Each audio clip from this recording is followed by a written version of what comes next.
రావు గారు, మనం చూస్తున్నాం ఏదైతే ఇప్పుడు మీరు చెప్పిన విధంగానే అమరావతి పూర్తిగా డెవలప్ కావడానికి కాస్త సమయం పడుతుంది అంటున్నారు. అయితే డెవలప్ అయ్యే ముందు దానికి ఉన్న ప్రధాన సవాళ్లు ఏముంటాయి అనుకోవచ్చండి? అంటే ఇన్ఫ్రాస్ట్రక్చర్ గానీ, ఉద్యోగాలు గానీ, పెట్టుబడులు గానీ ఇలా అన్ని రియలిస్టిక్ గా సాధ్యమవుతాయి అనుకోవచ్చా? ఈ నిర్ణయం ఏపీ ప్రాంతీయ వాసులు ఎవరైతే ఉన్నారో వాళ్ళకి సంబంధించి అసమానతలను తగ్గిస్తుందంటారా, లేదంటే పెంచే అవకాశం ఉంటుందంటున్నారా? ఎందుకంటే ప్రతిపక్షం నుంచి ఆరోపణలు చూస్తున్నాం, ప్రజల్లో కూడా చాలా కన్ఫ్యూజన్ ఉంది. 3 రాజధానుల అంశం తెరపైకి వచ్చిన తర్వాత మళ్ళీ ఇప్పుడు అమరావతికి బిల్ పాస్ అవడం చూస్తున్నాం, జగన్ చేస్తున్న కామెంట్స్ కూడా చూస్తున్నాం. ఇదంతా ప్రజలకి సంబంధించి ఏ విధంగా చూడొచ్చు అంటారు? మీ అనలిస్ట్ ఏంటి దీనిపై? ఇప్పుడు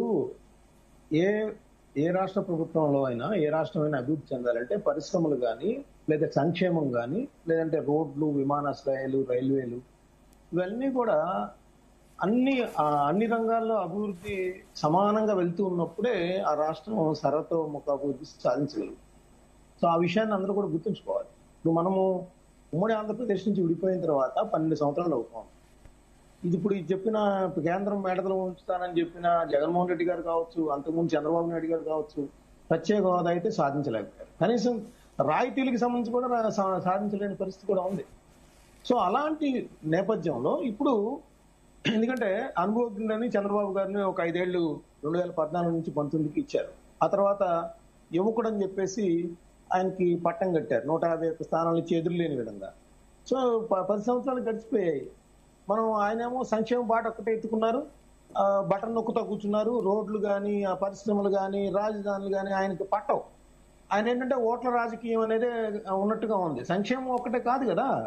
ఆంధ్రప్రదేశ్ అభివృద్ధి చెందాలంటే మనకి 400కు పైగా ఇంజనీరింగ్ కాలేజీలు ఉన్నాయి, 10ల సంఖ్యలో మెడికల్ కాలేజీలు ఉన్నాయి, పాలిటెక్నిక్ కాలేజీలు ఉన్నాయి, లేదా డిగ్రీ కాలేజీలు ఉన్నాయి, యూనివర్సిటీలు ఉన్నాయి. వీటి నుంచి లక్షలాది మంది ప్రతి ఏటా బయటికి వస్తా ఉన్నారు. వాళ్ళందరూ కూడా హైదరాబాద్ కానీ, బెంగళూరు కానీ, చెన్నై కానీ వెళ్ళిపోతా ఉన్నారు. వాళ్ళ పరిశ్రమలు ఏవి? నిరుద్యోగులు ఇక మన రాష్ట్రంలో ఇంకెవరు ఉద్యోగాలు చేసే పరిస్థితి లేదా? సో సంక్షేమం ఒకటే బటన్ నొక్కుతా కూర్చుని సరిపోతుందా? కుదరదు కదా.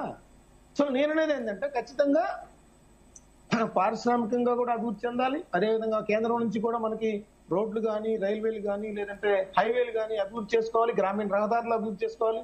ఇవన్నీ కూడా మన నవ్యాంధ్రప్రదేశ్ అంటే అవశేష ఆంధ్రప్రదేశ్ అన్నారు. రాష్ట్ర విభజన జరిగిన తర్వాత మనం 13 జిల్లాలుగా మిగిలిపోయాం. సో అట్లాంటప్పుడు దాన్ని ఒక ప్రణాళికాబద్ధంగా వెళ్ళకపోతే, లేదా రాజకీయ పార్టీలు ఏదైతే అధికారంలోకి వచ్చిన వైఎస్ఆర్సీపీ కానీ, లేదంటే అంతకుముందు బీజేపీ, తెలుగుదేశం కానీ, ఇప్పుడు ఉన్న కూటమిలో ఉన్న జనసేనతో కలుపుకోరు కానీ, వీళ్ళందరూ కూడా ప్రణాళికాబద్ధంగా ఆంధ్రప్రదేశ్ భవిష్యత్తుని గనక ఆలోచించకపోతే, దూరదృష్టి చేయకపోతే, దూరదృష్టిగా వాళ్ళ నిర్ణయాలు లేకపోతే దాని పరిణామాలు ప్రజలందరి మీద పడతాయి. ఆ విషయాన్ని ఎవరు అర్థం చేసుకోవట్లేదు. సరే, ఇప్పుడు అవన్నీ పోయాయి, ఏదో ఒక రాజధానికి సంబంధించి ఒక చట్టబద్ధత వచ్చింది, దాన్ని వ్యతిరేకిస్తూ ఉంటారు. మళ్ళీ ఎట్లా ముందుకెళ్ళాలి? సో మీ ఆలోచనలు ఏమైనా ఉన్నాయా అంటే మీ ఆలోచనలు ఎక్కడ చెప్పరు. పోనీ మీకు 151 ఇచ్చారు, గతంలో 151 ఇచ్చారు, 22 మంది ఎంపీలను ఇచ్చారు. అయినా కూడా మీ యొక్క ఆలోచనలు కానీ, మీ యొక్క అభివృద్ధిపై మీకున్న ముద్ర కానీ వేయలేకపోయారు.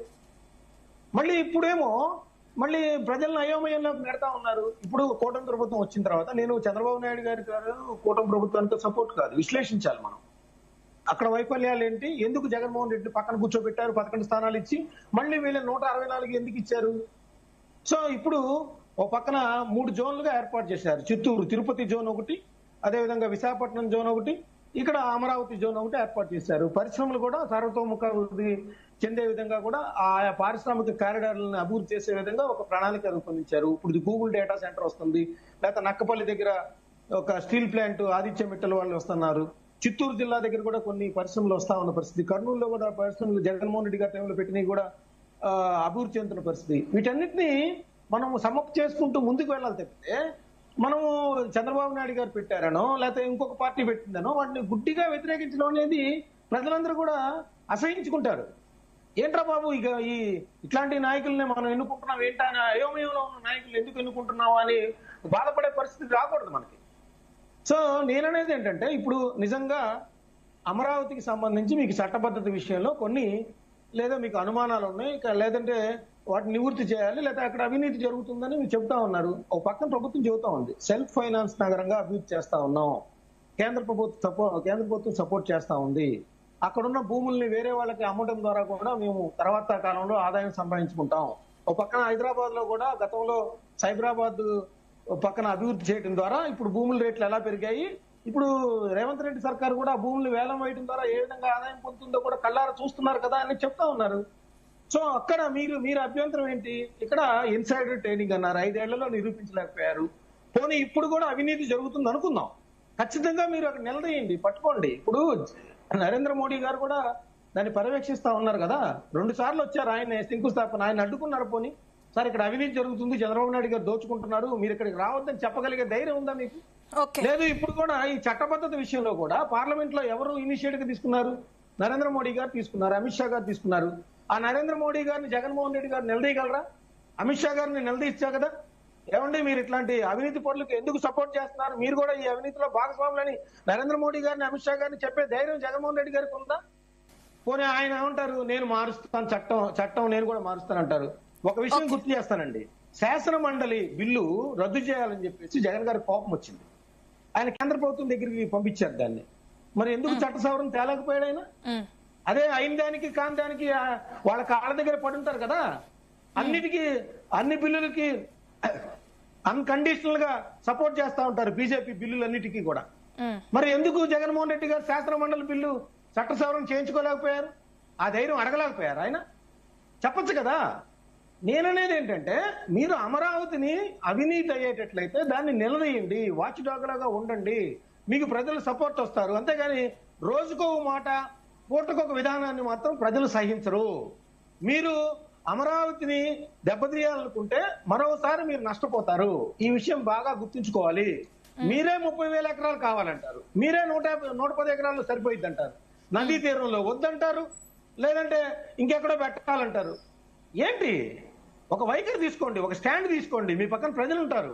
అవినీతిని నిలదీయండి, మేము కూడా సహకరిస్తాం, మేము కూడా మీతో గొంతు కలుపుతాం. అంతేగాని మీకు ఇవాళ రాత్రిపూట ఒక ఆలోచన వచ్చింది కదా అని తెల్లారి ప్రెస్ మీట్ పెట్టి చెప్పేసేయటం, గతంలో నిర్ణయాలన్నీ మనం మర్చిపోతే ఎట్లా?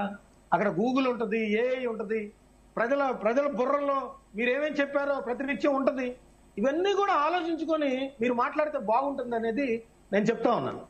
అంటే మస్తానరావు గారు, కూటమి ప్రభుత్వం తీసుకున్న నిర్ణయం అభివృద్ధి పదంగా ముందుకు వెళుతుందా లేదా అనేది చూడకుండా కేవలం ఏదైతే కక్షపూరితంగా ఇంతకుముందు మేం తీసుకున్న 3 రాజధానుల నిర్ణయాన్ని కాదన్నారు కాబట్టి దీనికి ఏదో ఒకటి లొసుగులున్నాయని చూపించాలని చెప్పే వైసీపీ ప్రభుత్వం ప్రయత్నిస్తుందా? వైఎస్ఆర్సీపీ విధానం కానీ జగన్మోహన్ రెడ్డి గారి విధానం కానీ అదే స్పష్టం చేస్తుంది మేడం. ఎందుకంటే చంద్రబాబు నాయుడు గారు చరిత్రలో నిలిచిపోతారనా? ఆయన కాకపోతే మీరే గెలుచున్నారనుకోండి 2014 మీరు కూడా ఒక రాజధాని ఏర్పాటు చేయాల్సిన అవసరం ఉండేది కదా. చంద్రబాబు నాయుడు గారి పేరు చరిత్రలో నిలిచిపోయేది ఏంటండి? ఇది ప్రజలందరూ సమిష్టి నిర్ణయం. అమరావతి ఆ రోజు మీరు కూడా దీనిలో భాగస్వాములు. దాన్ని మర్చిపోయారా మీరు? మీరు సపోర్ట్ చేయకపోతే ఆ రోజు అడ్డుకొని ఉండాల్సింది, అదే శ్రీకృష్ణ కమిషన్ దగ్గర చెప్పాల్సింది.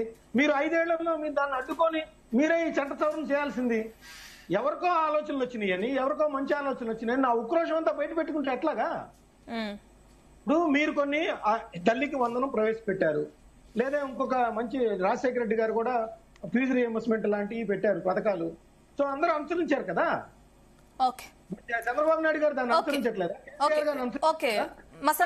మసనరావు గారు మళ్ళీ మాట్లాడదాం. రామకృష్ణ గారు నిన్న మనం చూసాం వైసీపీ వాకౌట్ చేయడం. అయితే 5,000 కోట్లు ఖర్చు చేస్తుంది ఇప్పటి వరకు, ఇది అసలు రాష్ట్ర ప్రయోజనాలకి ఎటువంటి ఉపయోగం లేదంటూ కూడా వైసీపీ నేతలు చెప్పడం మనం చూస్తున్నాం. ప్రధానంగా నిన్న జరిగిన ఏదైతే చర్చ ఉందో అందులో ఎంపీ మిథున్ రెడ్డి వైసీపీ వాకౌట్ చేస్తుందంటూ కూడా ఏదైతే అనౌన్స్ చేశారో కూడా చూసాం. అసలు ఎలా చూడొచ్చు అంటారు? నిజంగానే ఉపయోగం లేదా? ఆయన చేసిన కామెంట్స్ లో ఎంతవరకు నిజం ఉంటుంది అనుకోవచ్చు? అంటే యాక్చువల్గా దురదృష్టవశాస్తు ఏంటంటే అండి, వైసీపీకి వాళ్ళకే కన్ఫ్యూజన్ ఉంది. దానికి ప్రధానమైనటువంటి ఉదాహరణ ఏంటంటే, ఇక్కడ వైసీపీ పార్టీ అధ్యక్షుడైనటువంటి జగన్మోహన్ రెడ్డి గారు మచిలీపట్నంలో మా అనేటువంటిది మా పెట్టి, ఈ విజయవాడలో వి పెట్టి, గుంటూరులో గున్ కాకుండా గన్ పెట్టి మా విగన్ ఏదో పేరు పెట్టాడు నేను ఇలా పెట్టాలని. కానీ వైసీపీ ఎంపీ అయినటువంటి మిథున్ రెడ్డి గారు పార్లమెంట్ లో ఏం చెప్తున్నారు, లోక్సభలోని, in the form of this bill, ఈ ఫామ్ లో ఉండేటువంటి బిల్లు ఆంధ్రప్రదేశ్ కు ఉపయోగం లేదు కాబట్టి మేము వ్యతిరేకిస్తున్నాం, వాకౌట్ చేస్తున్నాం అని చెప్తున్నాడు ఆయన.